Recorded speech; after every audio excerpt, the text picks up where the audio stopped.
पाकात घोळा तो तुम्हाला आणि आम्हाला आजपर्यंत आम्ही एक समजून चालत होतो.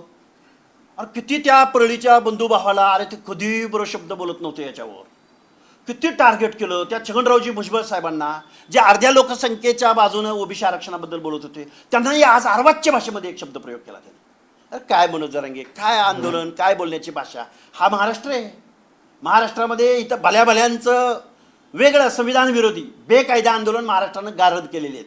त्यामुळे तू कुणाकुणावर बोलत होता? मराठा समन्वयकांवर बोलला, कोण प्रवक्त्यांवर बोलला. आज तू एक नेता सोडला नाही त्यांनी. आजची पत्रकार परिषद मनोज जरांगेंची म्हणजे फंबल झालेली पत्रकार परिषद, गोंधळलेली पत्रकार परिषद. वाघाचा मांजर झालेला मी आज मनोज जरांगेंना बघितला. मांजर म्याव झाला, म्याव. कसलं काय वाघ होते ते दावा करत होते, पण आज प्रत्यक्षात ते बळीचा बकरा दिसले आम्हाला. ते स्वतः बोललेत, आम्ही नाही बोलत. परत माणसाला तुम्ही त्यांच्यावर आरोप करताय का? ते म्हटलं माझा बळीचा बकरा, माझा बळीचा बकरा. आजपर्यंत फडणवीसांना त्यांच्या जातीवरून त्यांची आयमाई काढत होता. आज तो शिंदे साहेबांना म्हणतोय ह्याव झालं त्याव झालं त्याव झालं. हे काय चाललंय नक्की याचं? तो आरक्षणाची लढाई लढतोय, तो शिक्षण आणि नोकऱ्याची. परत एक अजून एक बोलले बघा, म्हणे आमचा हवालदार हवालदारच राहतो आणि यांचं पदोन्नतीनं DYSP होतो. तुला कुणी सांगितलं रे पदोन्नतीमध्ये आरक्षण आहे म्हणून? अरे आमची ती माणसं SC ST मधली माणसं कोर्टामध्ये लढतायत, अनेक न्यायालयांनी त्याच्यावरती निर्णय दिलेले आहेत. ह्याला नक्की ह्याला सल्ला कोण देतं हेच मला कळत नाही. हाय कुठे पदोन्नती आरक्षण? अरे येड्याचा बाजार आणि खुळ्याची जत्रा. ह्याच्यावर टीका कर, त्याच्यावर टीका कर, त्याच्यावर टीका कर, ह्याच्यावर टीका कर. आणि कास्ट स्क्रुटिनी, कास्ट व्हॅलिडिटी नाही, वंशावळ नाही जुळली तर नाही मिळत प्रमाणपत्र. जे प्रमाणपत्र मिळाले होते ते दोन कुटुंबियांची नावं सांगितली, त्यांना शिक्षणात लाभ भेटला नाही असे त्यांनी काही पुरावे पण दाखवलेले, त्यांनी डॉक्युमेंट गोळा केले होते. हे बघा, जे डॉक्युमेंट दिलेले आहेत, तुम्ही ज्या दहीहंडे च्या बद्दल बोलताय, त्यांनी बोलायला कोणाबरोबर पाहिजे होतं? काल त्यांनी आव्हान काय केलं होतं? त्यांनी त्या ज्योती शिंदेचं प्रमाणपत्र रद्द झाले त्यावर बोलायला पाहिजे. कारण म्हणजे तिथं ती न्याय व्यवस्था आहे, ती कास्ट व्हॅलिड करणारी संस्था आहे, त्यांनी त्याचं कारण दिलं असेल ना. तिथं न्याय व्यवस्था, अरे न्याय व्यवस्थेच्या निर्णयामध्ये तुम्ही आम्ही नाही बोलू शकत. त्याच्यावर ते जाऊ शकतात, वरच्या कोर्टामध्ये जाऊ शकतात. कसं काय राजकीय? कुणीही कुणावरही कुणाचंही सर्टिफिकेट रद्द करू शकत नाही. तसं केलं असलं तर तुम्हाला वरच्या न्यायालयात दाद मागता येते. इथं कोणही पॉलिटिशियन ह्या ज्या कॉसाई ज्युडिशरी स्वरूप असलेल्या, त्यामध्ये महिला आयोग असेल, त्यामध्ये मागासवर्ग आयोग असेल, त्यामध्ये कास्ट व्हॅलिडिटी कमिशन असेल, ह्यांच्यामध्ये कोण हस्तक्षेप नाही करू शकत. मनोज दादा असं कुणाला कुठला लीडर, कुठला पुढारी फोन करू शकत नाही. इथं पुरावे लागतात, पुरावे. असं आहे आके सर, तुम्ही सगळी पत्रकार परिषद जर मनोज जरांगे पाटलांची बघितली असेल तर त्यांचं एक म्हणणं आहे, नोंदी शोधल्या सरकारने, सर्टिफिकेट पण दिले सरकारने, मग आता ते नेमके कायद्याच्या कचाट्या टिकत का नाही? हे बघा, हे तुम्ही जे प्रश्न विचारताय हे काय मराठा समाजासाठी नाहीये, हे SC ST साठी पण हीच प्रोसेस आहे. आमच्या SC बांधवानं जरी सर्टिफिकेट काढलं तरी ते व्हॅलिड व्हावंच लागतं. सरकारची जबाबदारी कशी? अरे सरकार कसं कास्ट प्रमाणपत्र सरकार कसं देऊ शकतं? तुम्ही समजून घ्या ना कुणीतरी.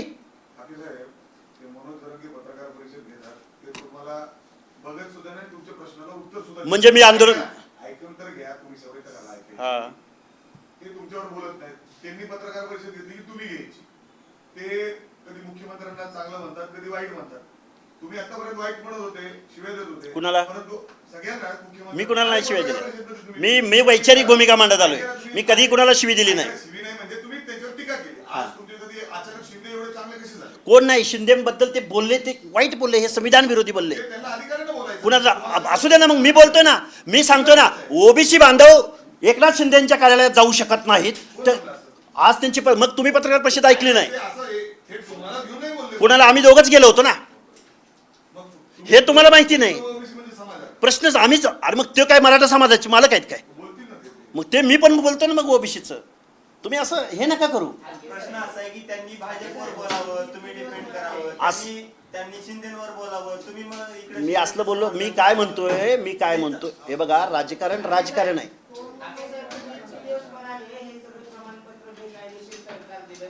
एकनाथ शिंदेने स्वतःच्या राजकारणासाठी हे सगळं घडवून आणलं का? कारण ज्या पद्धतीने मनोज जरांगे म्हणतात की शिंदेवर आम्ही विश्वास ठेवला, गद्दारीचा शिक्का पुसला हा. आणि त्याने आमचा घात केला. हे बघा, त्याच्या राजकीय स्वार्थासाठी सरकारमध्ये राहून एकनाथ शिंदेने मनोज जरांगेंच्या सांगण्यावरनं हे स्पष्ट होतंय की त्यांनी 2 वर्ष जे आंदोलनं केली, 2 वर्ष जे निवडणुकामध्ये भूमिका बजावल्या, त्या कुणाला तरी पाडण्यासाठी आणि कुणाला तरी निवडून आणण्यासाठीच त्यांनी भूमिका बजावल्या. त्यांना आरक्षणाची लढाई लढायची होती तर त्यांनी आरक्षणापुरतं बोलायचं होतं ना. एकनाथ शिंदेने फायदा घेतला का? एकनाथ शिंदेनी फायदा घेतला का तेच सांगतायत ना की शिंदे साहेब तुमच्या शिरसाटानं निवडून आणलं, बुमरेनं निवडून आणलं, पराभूत कुणाला केलं तर खैरेंना पराभूत केलं, ओबीसींना पराभूत केलं. ओबीसींचं नुकसान होण्याला एकनाथ शिंदे बी जबाबदार आहेत ना मग? ऑफकोर्स. मग मी तेच त्यांना सांगतोय, उपरती करून देतोय की हा माणूस या महाराष्ट्रामध्ये सामाजिक दुही निर्माण करून कुणाचा तरी राजकीय अजेंडा सेट करण्यामध्ये काम करत होता. त्याला आरक्षणाचं काही पडलेलं नव्हतं. मग जरांगेंनी जर शिंदेचा अजेंडा सेट केला तर तुम्ही शिंदेचं समर्थन का करता? समर्थन म्हणजे मी समर्थन करत नाही, मी त्यांचा बचाव करतोय की जर एकनाथ शिंदे जर उपमुख्यमंत्री पदावर असतील तर त्यांच्या कार्यालयामध्ये महाराष्ट्रातला कोणीही माणूस जाऊ शकतो. ह्याच्या पलीकडे मी दुसरं काय समर्थन केलंय? तुम्ही तुमची बाजू मांडण्याऐवजी शिंदे आणि बाजू मानतील नाही म्हणतील, पण आम्ही ओबीसी म्हणून जायचं नाही का तिथं? तुम्ही गेल्याचं तुम्ही सांगण्याऐवजी तुम्ही शिंदेचं समर्थन करा. समर्थन कुठं? मी अरे तुम्ही ऐकलं नाही माझी प्रेस, परत काढून बघा. आमचे सहकारी आणि आम्ही बाळासाहेब बाहुलमध्ये गेलो होतो, त्याच्यावरून त्यांना आज एवढी आग पाकड केली. ही रिॲक्शन बोलतोय आम्ही, अगोदर नाही बोललो आम्ही तुम्हाला. मी अगोदर एकनाथ शिंदेचं समर्थन करायला प्रेस घेतला का? मी रिॲक्शन म्हणून, प्रत्युत्तर म्हणून मी घेतोय. एवढं तरी लॉजिक तरी समजून घ्या. मला काय पडलंय त्यानं कुणाला काय म्हणलं नाही म्हणलं ते. आम्ही ओबीसी बांधव नवनाथ वाघमारे काल आणि गुरुपौर्णिमे दिवशी मला ते ओढून घेऊन गेले होते. तेही कोण घेऊन गेले होते सांगतो. बाळासाहेब आमचे किसवे म्हणून एकनाथ शिंदेच्या पक्षाची विजयंती आघाडीचं काम बघतात महाराष्ट्राचं. ते मला म्हणले की हाके सर तुम्ही इथनं चाललाय, आज गुरुपौर्णिमा 1 मिनिट आत या. अरे बाळासाहेब भवन म्हणजे काय, कुणाचं काय खाजगी प्रॉपर्टी आहे का? गुरु शोधायला गेले. हा, गुरु शोधायला गेले. अरे गुरु शोधायला काय, गुरु शोधू शकतो ना, काय शोधू नाही आम्ही गुरु? तर असं भेटलं का? नवनाथ वाघमारेंचं तुम्ही नाव घेतलं, एका बाजूला नवनाथ वाघमारेंना शिवीगाळ धमकी दिली गेली, हा. त्याच्यावर तुम्ही एवढं बोललो ना, कुणी नाही सांगितलं, प्रेस घेतली नाही तर पण एकनाथ बोललो शिंदेला- तुम्हाला देतो, तुमच्याकडे जर वाचनात आलं नसेल तर. एकनाथ जरांगेंना टार्गेट केलं की तुम्हाला का वाईट? अरे मी एकनाथ शिंदेच्या बाबतीत नाही बोललो, मी इथं वडेट्टीवार साहेबांचं नाव घेतलं, बावनकुळे साहेब. आता माझ्यावर असं हेत्वारोप करताय तुम्ही. मी वडेट्टीवार साहेबांबद्दल बोललो, भुजबळ साहेबांबद्दल आरवाच्य भाषेत बोलला हे बोललो. असं नका करू, प्रश्न विचारा ना डायरेक्ट काय असेल तो. पण भुजबळ साहेब बघितलं तर राष्ट्रवादीचे आहेत, एकनाथ शिंदे ते पक्ष राजकारण सगळ्यांचं मी ओबीसींच्या हिताची भाषा बोलतो. यात काय ओबीसींचं हित? आहे ना, प्रश्नच नाही. एकनाथ शिंदेंची बाजू इथं तुम्ही मांडताय, भुजबळांची मांडताय. कालपर्यंत तुम्ही यांना नाही ते बोलत होता. कोणाला पुन्हा- बोलावं लागेल ना. अहो मला एक सांगा, माझा प्रश्न, अहो माझी नाही भूमिका बदलत. मी काय बोललोय ऐका मी ओबीसी आरक्षणाबद्दल. तुम्ही नावं ठेवत होता. अरे यार मी ओबीसी कालच्या पत्रकार परिषदेत ओबीसींचं याच नेत्यांनी वाटोळं केलं असं तुमचं स्टेटमेंट आहे आणि आज तुम्ही त्यांच्या समर्थनात येतो. मग मी काय वाटलं केलं नाही म्हणलो का आज? मग नेमकं- मी काय मुद्द्यावर बोललो तुम्ही अंदाज घेताय का? मी काय मुद्द्यावर बोललो की त्यांच्या भवनमध्ये गेलो म्हणून हा टीका करतोय, एवढाच मुद्दा आहे का? मी काय असं काय, देतील ना. ते- मी माझ्या भूमिकेत काय बदल केला? त्यांचे प्रवक्ते, त्यांचे नेते देतील. अरे आम्ही गेलो होतो ना म्हणून बोलावं लागतंय ना. आम्ही गेलो होतो, आमच्यावर बोलला तो ओबीसीचे नेते, विरोध करणारे नेते. आम्ही दोघंच गेलो होतो, आम्ही तिसरं कोण गेलं नव्हतं तिथं. काय बोलताय राव तुम्ही? झालं का? पण त्यांनी जे कास्ट व्हॅलिडीचे आरोप केले ते खरे आहेत का? कुणाचे कास्ट? जरांगेंनी जे आरोप केले की जाणूनपूर्वक असं कोण कुणाला फोन करू शकत नाही, कुणाचं प्रमाणपत्र रद्द करू शकत नाही. तसा अधिकार कुठल्याही पॉलिटिशियनला नाही, कुठल्याही राज्यकर्त्या नेत्याला नाही. तिथं कास्ट व्हॅलिडिटी देणारी ही एक न्यायिक संस्था आहे, कमिशन आहे. तिथं त्यांच्या अधिकारात कोणच हस्तक्षेप करू शकत. बघितलं असेल नेमकं कशामुळे रद्द झाला असतो काय? हे बघा, मी तुम्हाला अजून एक सांगतो, तमाम महाराष्ट्रातल्या बांधवांना सांगतो. त्या हैदराबाद गॅजेटमध्ये काय आहे तर संख्या आहे. हैदराबाद गॅजेटमध्ये कुणाचं नाव नाही.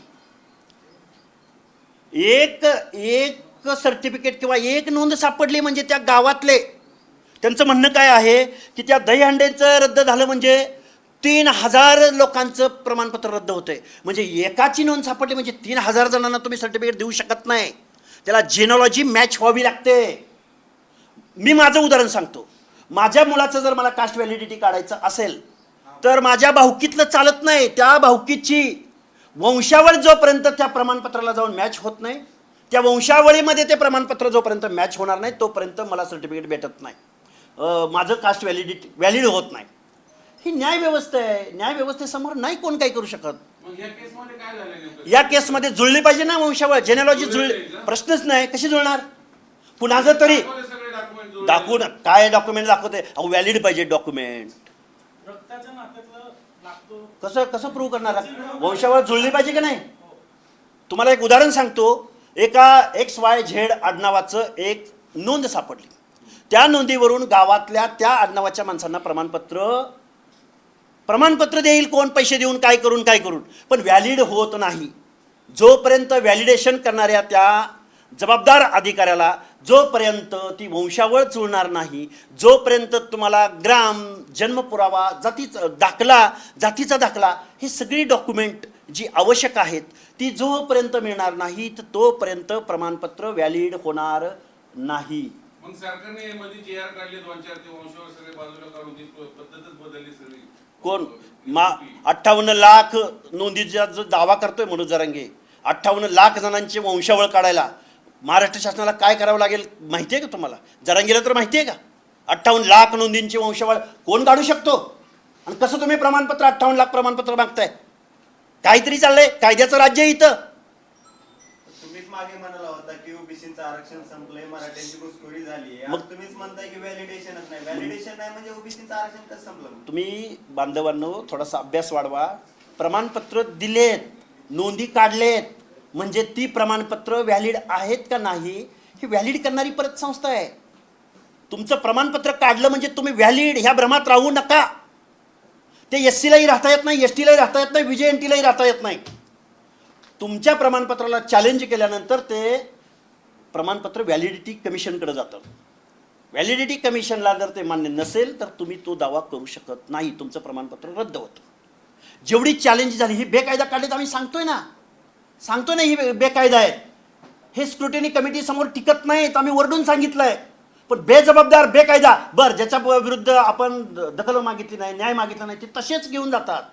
मला सांगा, सातारा जिल्हा परिषद अध्यक्ष आमदाराच्या पत्नी आहेत शिंदे, त्यांना 11 वाजता प्रमाणपत्र मिळालं आणि त्या 2-2:30 वाजता त्या साताऱ्याच्या जिल्हा परिषद अध्यक्षपदी त्यांची निवड झाली. ते चॅलेंज करणार की झालं ना चॅलेंज. सुनावणी चालू आहे, येईल आज उद्या निकाल. काल परवा दौंडमधल्या पाटील नावाच्या एका व्यक्तीचं रद्द झालंय. आता फक्त बातम्या झालेत मराठवाड्यातल्या 4. अशी कितीतरी प्रमाणपत्र रद्द झालेत. सांगलीमध्ये लढतायत लोक, साताऱ्यामध्ये. पॉलिटिकल आरक्षण खाल्लं ओबीसीचं कुणबीचे दाखले देऊन त्यांना सगळ्यांना तुम्ही चॅलेंज करणार का? चॅलेंज जवळजवळ 90% लोकांना केलं गेलेलं आहे ऑलरेडी. आणि ते चॅलेंज करण्याचा अधिकार त्यांच्या विरोधामध्ये जी व्यक्ती उभी आहे, जी पराभूत झाली, त्यांनाच अधिकार आहे. आम्हाला अधिकार असला तर आम्ही सगळे सरसकट चॅलेंज केले असते. हे समजून घेतले पाहिजेत, कायदे समजून घेतले पाहिजेत. कायदे समजून न घेता जर कोण आंदोलन कोणावर आरोप करत असेल तो मूर्खाच्या नंदनवनात वावरतोय असा माझा स्पष्ट आरोप आहे. ज्याला आरक्षण पॉलिसी, आरक्षण धोरण, आरक्षण कुणाला दिलं जातं, आरक्षण कुठून सुरू झालं ह्याचा अभ्यासच नाही, त्या माणसाने बोलूच नाही. मग असे चॅलेंज झालेले किती आहेत? राहिलेले 90% 12 जिल्ह्यामध्ये जनजागृती सुरू. अहो नुसतं तुमचा आरोप आहे जसं खोटे कुणबी दाखले देऊन ओबीसीचं आरक्षण खाल्लं जिथं मराठा समाजाने, तिथं ते सगळ्या जागांवर तुम्ही चॅलेंज करणार का? तिथल्या विरोधी उमेदवारांना सांगू. विरोधी उमेदवारांनी ऑलरेडी चॅलेंज केलेलं आहे. आधेमध्ये आमचे मित्र ॲडव्होकेट मंगेश ससाने, मृणाल डोले पाटील, आमच्या सांगलीचे ॲडव्होकेट ओलेकर आहेत, परत साताऱ्याची काही मंडळी आहेत, परत इथं आमच्या भाजपचे ज्येष्ठ नेते डवरी साहेब आहेत, बरीच लोक आहेत. आणि आम्ही एकमेकांचे सगळे GR, डॉक्युमेंट, पुरावे, स्टेटमेंट एकमेकाला सर्क्युलेट करतोय ना. त्यामुळं हे जे काही बेकायदा सर्टिफिकेट वाटण्याचा प्रोग्राम, GR काढण्याचा प्रोग्राम महाराष्ट्र शासनानं जो अवलंबलेला होता तो कास्ट स्क्रुटिनीला, जात वैधता देणाऱ्या स्वायत्त न्यायिक आयोगाला हे मान्य नाही, की जे सुप्रीम कोर्टाला मान्य नव्हतं, जे संविधानात्मक अधिकार ज्या राज्य मागासवर्ग आयोगानं हे आरक्षण नाकारलं, त्यांना फाट्यावर मारून राज्य शासनानं GR काढण्याचे प्रयत्न केले, ते जात प्रमाणपत्र वैधता देणाऱ्या न्यायिक आयोगानं नाकारलेले आहेत. इथं संविधान श्रेष्ठ आहे, इथं कायदा श्रेष्ठ आहे आणि या संविधानाला चॅलेंज करणाऱ्यांचे दात घशात गेलेले आहेत. पण आता त्या काळात आपल्याला माहिती फडणवीसांना शिंदेनी सगळे मराठा राजकारण केलं, स्वतः आरोप यांनीच केले, जरांगेंनी ते कबूल केले. मग याच्यावर शिंदे एक्सपोज झालेत असं तुम्हाला नाही म्हणायचं? अहो जरांगे फंबल झालाय, ते एक्सपोज होतेत का नाही होते तो 2 मिनिटं बाजूला ठेवू. त्यांना कधी फडणवीसावर टीका करावी वाटते, कधी मुंडे बंधू भगिनीवर टीका करावी वाटते, कधी भुजबळावर टीका करतात, कधी वडेट्टीवारांवर टीका करतात. आज बावनकुळे, आज नवीन काढले तरी बावनकुळेवर टीका करतात. काय चाललंय नक्की? अरे तुझा शत्रू तर ठरव. आणि कोण असा पॉलिटिशियन राजकारणामध्ये निवडून येणारा माणूस कोण असा बायस वागेल हो, ज्याला मतं मागायला प्रत्येकाच्या दारासमोर जावं लागतं? कोण एखादा पक्ष चालवणारा एकनाथ शिंदेसारखा माणूस असो किंवा फडणवीस साहेबांसारखा माणूस असो किंवा अजून कोण असो, अरे त्यांना मतं मागायला हर एक माणसाच्या दारात जावं लागतं. त्यांना असं बायस वागून चालतं का हो? ओबीसीचा एखादा माणूस जर त्या बाळासाहेब भवनमध्ये गेला म्हणून याला एवढी अडचण झाली होती, जाऊ शकत नाही का हो माणूस तिथं? काय चाललंय नक्की हे? हे हे हे मला वाटतंय मराठा समाजामधल्या विचारवंत मंडळींनी, तज्ज्ञ मंडळींनी पुढं आलं पाहिजे. आणि महाराष्ट्र शासनानं पुढाऱ्यांनी लाडोबा बनवून जो ठेवला आहे हा माणूस बेकायदा, अरे नक्षलवादी म्हणायला सुद्धा मला लाज वाटते. हा अराजकवादी आहे खरं तर. मला सांगा, एका मोठ्या समुदायात जर अराजक सदृश्य जर त्यांच्या मनामध्ये भावना निर्माण झाली तर आम्ही मग ओबीसीनी गावगाड्यात राहायचं नाही का? आमची घरं काढणार का हा? मग बघून घेईल मराठे एकदा सुटले तर तुम्हाला मराठ्यांचा मालक झाला का हा? मराठ्यांना आम्ही मतं दिली नाही. मराठ्याचे 28-29 पैकी 22-23 मुख्यमंत्री मराठ्यांचे झाले, त्यांना आम्ही मतदान केलं नाही. काय बोलतोय हा? महाराष्ट्राची वीण उसवणारा, महाराष्ट्रात अराजक निर्माण करणारा. याला पहिलं उचला, याच्यावरती काय कायदे लागू होत असेल तर.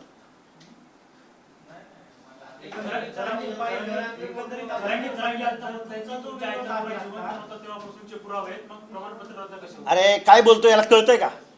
कुणाच्या आईचा नवरा शोधायला जातोय हा? मूर्ख माणूस आहे हा.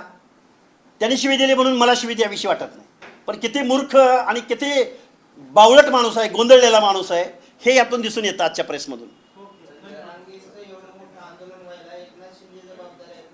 अरे कोण? सगळेच जबाबदार आहेत. शरद पवार जबाबदार आहेत, रोहित पवार जबाबदार आहेत.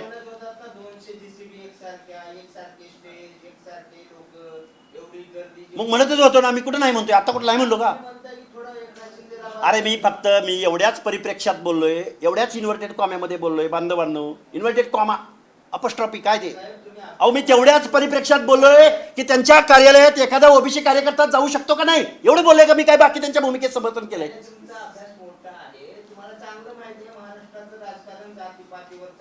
एका जातीच्या नेत्याचा दबाव निर्माण केला जातो, त्याच्यावरून पदे घेतले जातात, राज्य सरकारवर दबाव टाकला जातो. मग मराठा नेते म्हणून काही वर्षात एकनाथ शिंदे पुढे आलेले आहेत, हे सगळ्यांना माहिती आहे. पण ते वाईट असं आहे की मराठा म्हणून जर एखाद्या नेत्याला शिक्का लागला तर बाकीच्यांनी मत आम्ही मतं द्यायची नाहीत का त्यांना? त्यांचा एखादा चांगला उमेदवार आहे, मग तेच जबाबदार. तेच सांगतोय की हा माणूस काय तेच सांगतोय. तुम्ही जे बोलला तेच बोललोय ना मी. हा, जबाबदार माणसाला भेटायला का गेले हाच प्रश्न आहे, बाकी काय? कुठल्या जबाबदार माणसाला भेटायला गेले? कोण? आता तुम्ही काय म्हणले, एकनाथ शिंदे जबाबदार आहे. कुणाला? त्याच जबाबदार नेत्याला जो तुमच्या आरक्षणाला अशा पद्धतीने त्याच्यामध्ये सगळे पुढारी हे बघा सगळेच पुढारी, कधी काळी सत्तेवर जाणारा पुढारी महाराष्ट्रात जेणे कोणी आंदोलन केलं की त्याला म्हणतो आम्ही देऊ. पण इथले पुढारी, इथले राजकारणी त्याला असं म्हणत नाहीत, अरे हे सामाजिक मागासांचं आरक्षण आहे, ज्यांच्या बाबतीमध्ये सामाजिक दुजाभाव झाला त्यांचं आरक्षण आहे. अरे तुमचं सुद्धा पाठ झाला असेल की हे सांगून आरक्षण कुणाचं, कशासाठी, का दिलं गेलं? त्या जातीमध्ये जन्माला यावं लागतं, तेच सामाजिक दुजाभाव सहन करावा लागतो. असं कुठलं तरी चिटर काढायचं आणि कुठली तरी हे काढून हैदराबाद गॅजेट. मग ती उर्दू भाषा, ती काय बोललो बघा त्या दहीहंड्यांच्या बाबतीमध्ये उर्दू. मग उर्दू शिकायची ना, निजामाचं तुम्हाला पुरावा हवाय तर ती भाषा पण शिकली पाहिजे, तुम्हाला रीतिरिवाज पण ते अवलंबले पाहिजेत. का बरं? घ्यावं ना जरांगेने. मग निजाम म्हणलं म्हणून त्याला वाईट वाटतं? निजामाचा पुरावा चालतो, निजामाचं काय त्याचं काय सिंबॉलिक बोलल्यावर त्याला काय अडचण, काय एवढं वाईट वाटायचं कारण आहे? खूप वास्तव आहे, भयानक आहे हे. ओबीसीच्या माणसांना टार्गेट करू नका, फडणवीसांची आयमाय काढू नका, एकनाथराव शिंदेना जातीत बांधू नका, परळीवाल्यांच्या बोलू नका. भुजबळ साहेबांना आज किती वाईट बोलले राव. एखाद्या माणसाला सद्सद विवेक बुद्धी, एखाद्या सज्जन माणसाला किती वाईट शिवी देते तू हे माणसं. कुणाची? अहो मला शिंदेचा पुळका यायचं सोडा, 2 मिनिटं बाजूला ठेवा. पण तो बोलला काय की तुमच्या पक्षामध्ये हे ओबीसीचे नेते येतात कसे? अरे म्हणजे आम्ही महाराष्ट्रात राहायचं नाही का, जायचं नाही का कुणाकडं? जो शिंदे आतापर्यंत मराठ्यांचं राजकारण केलं, जरांगे नावाचं माणसाला मोठं केलं, सगळं त्याचे राजकीय फायदे घेतले, मुख्यमंत्री बनले, म्हणजे ओबीसीच्या मुळावर उठले ते, त्या शिंदेचं कौतुक करा. पुढारे कोण कौतुक केलेलं नाही. हाच जरांगे ज्या फडणवीसांना शिव्या देत होता 2 दिवसापूर्वीचं त्याचं स्टेटमेंट आहे की फडणवीसांच्या बाजूनं, आणि आज परत तो त्यांच्यावर बोलतोय. काय जे शिंदे मराठ्यांचं राजकारण करतात, त्याच्यावर पदं लागतात, ते तुम्ही ओबीसी नेते म्हणवतो, मग कशाला त्यांच्याकडे नाही जाणार? ठीक आहे, तुमचं मान्य, जाणार नाही उद्यापासून. आज नेमकं कोणाचं प्रवक्ते तेच कळत नाही. कोण? लक्ष्मण हाके ओबीसींचा प्रवक्ता आहे. कुणी कितीही काहीही प्रचार केला, कुणी काहीही आमच्यावर टाकलं, day 1 पासून आमची भूमिका आहे हे बेकायदा आहे, बेकायदा आहे, बेकायदा आहे. आजही आमची तीच भूमिका आहे. आणि आम्ही कुणाला जावं, कुणाला भेटावं, काय नाही भेटावं, अजून तरी आमच्यावर कोणी मर्यादा घातलेली नाही. आम्ही लोकशाही राज्यामध्ये राहणारी माणसं आहोत.